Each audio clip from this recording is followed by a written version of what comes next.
That was quite tough. That was quite tough. Yes! The gun has sounded! A cup of gold at the end of the South African rainbow. You know, we come from different backgrounds, different races, and we came together with one goal, and we wanted to achieve it. I really hope that we've done that for South Africa to show that we can achieve anything if we work together as one. He's an exciting rugby star from South Africa and the proud captain of his national team. He's had the most unbelievable career anyone can have. After playing for teams like the Stormers and Sharks back home, he's now showing off his skills with Racing 92 in France's top league, the Top 14. But it hasn't been an easy journey for him. How? He nearly lost it all in a life of booze and strip clubs before his wife's intervention helped him become a Springbok great. This is the story of Siya Kolisi.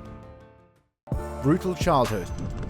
Born in 1991 in Zweden Township, Port Elizabeth, Siya Kolisi's story began just as Nelson Mandela walked free, symbolising new hope amid South Africa's painful shift away from apartheid. The national rugby jersey, once a symbol of racial divides, was about to take on a new meaning.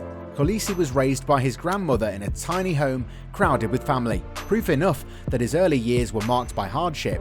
With poverty, crime and hardship all around, his journey from a challenging childhood to rugby stardom is nothing short of inspiring.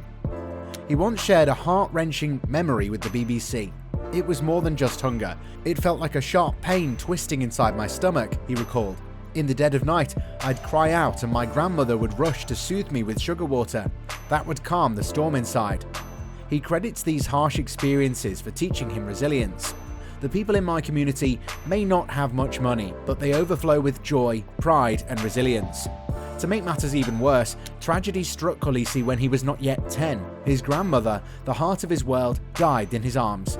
In his autobiography, he reflects, "The one who loved me without condition was gone." At just 12 years old, Siya Kolisi witnessed unimaginable horrors, seeing a man stoned to death and experiencing gender-based violence firsthand within his own home. He shared these chilling memories with the BBC. "Right next to me as I slept, I would wake to the screams of my mum or my aunt. Or on my way to school, I'd see someone being beaten in the street and no one would intervene, feeling it wasn't their place."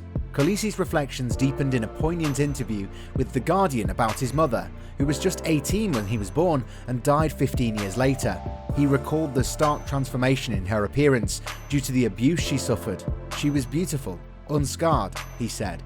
"I only knew her face marked by the brutality of men, covered in scars by the time she died." Sharing old photos of her with his younger brother, his brother couldn't recognise her at all, saying that the photos looked nothing like her. Kolisi felt a deep heartbreak. Despite the scars and the pain, he remembers her beauty, forever etched in his heart. "Even through the hurt, she'll always be beautiful to me," he expressed. We can all agree that these unfolding events would be enough reason for a mere 10-year-old boy to give up on life, right? But not for Siya Kolisi. Discovering rugby. In 2002, Siya Kolisi's life took a remarkable turn when he joined the African Bombers, a local rugby team. There, he met head coach Eric Songwiki, who became a guiding light in his life.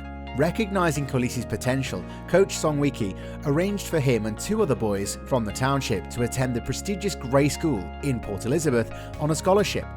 A school known for its rugby, but unfamiliar to a young boy who spoke only Xhosa. Entering a world where not a single word of English rolled off his tongue, Kolisi faced towering challenges. Despite the odds stacked against him, his spirit never waned.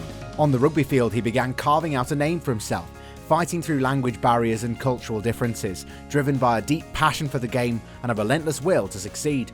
Speaking of him being driven by passion, in 2012, Siya Kolisi made a splash as he joined the Stormers, instantly proving his worth with 16 appearances and scoring his first try. However, the year turned bittersweet when a thumb injury sidelined him, limiting him to just 1 game in the Currie Cup.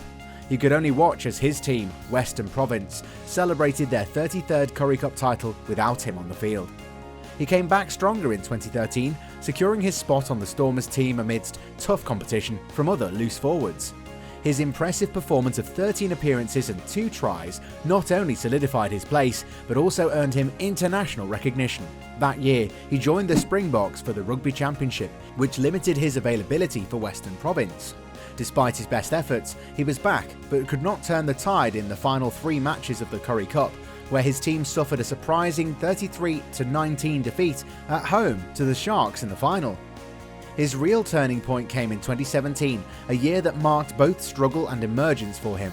Amid what was considered one of the Springboks' most challenging seasons, Kolisi shone brightly, demonstrating resilience and skill despite the team's overall struggles. The team's disappointing performance led to a change in leadership, with Alistair Coetzee making way for the highly esteemed Rassie Erasmus. Recognising Kolisi's leadership and potential, Erasmus quickly appointed him as the team captain. This change marked a profound turning point for Kolisi and the national team. Under his leadership, South Africa experienced a remarkable resurgence, culminating in a triumphant victory at the 2019 Rugby World Cup, where they lifted the Webb Ellis Cup, symbolising their rise from adversity. However, just months earlier, the skipper had been lost in a world of sin, which threatened to take away everything he'd worked for. Speaking of the world of sin, I know you've remembered me talking about his wife's intervention, making him a Springbok great, and you're wondering, how? Well, here's the story.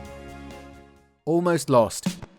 Siya Kolisi's journey through professional rugby has been marked with significant triumphs, but also deep personal challenges. Among these, his struggle with alcohol has been a substantial hurdle, as he openly shared in his autobiography Rise. He started drinking at the tender age of 10, a habit that escalated into alcoholism and nearly cost him his family.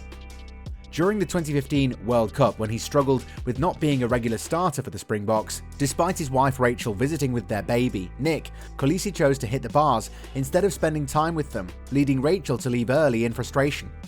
In an interview with The Guardian, Kolisi opened up about his troubled past, revealing how his difficult upbringing led him to seek solace in unhealthy habits like frequenting strip clubs, watching pornography, and binge drinking. He candidly described himself as a sinner rather than a saint.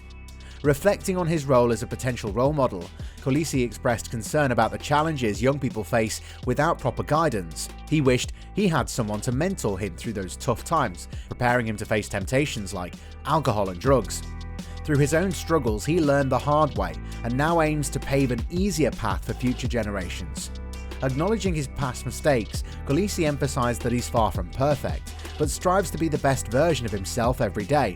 For him, drinking became a coping mechanism for dealing with happiness, sadness, or any challenges that life threw his way.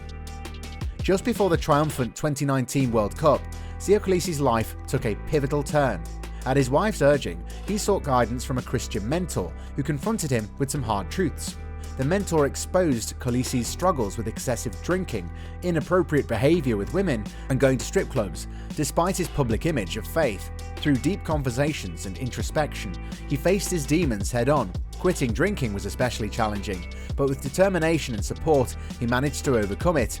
Today, he no longer misses the destructive lifestyle he once led, a testament to his resilience and commitment to personal growth. Turning the pages now, his international career is nothing short of remarkable. He first represented South Africa in the under-20 side at the 2010 and 2011 IRB Junior World Championships. His debut for the national team, Springbok 851, came on June 15, 2013 against Scotland. In a memorable performance, he replaced an injured player early on and was named man of the match as South Africa secured a 30-17 victory. This marked the beginning of a series of appearances, firmly establishing Kolisi as a regular member of the national squad. He also contributed to the Springboks campaign in the 2015 Rugby World Cup, playing in matches against Japan and Samoa. A significant milestone came on June 9, 2018, when Kolisi became the first black player to captain the Springboks in a test match against England at Ellis Park. His leadership was further exemplified when he captained South Africa to victory in the 2019 Rugby World Cup in Yokohama, Japan. In a historic moment, the Springboks defeated England 32-12 in the final, securing their third World Cup win and making Kolisi the first black captain of a World Cup winning side.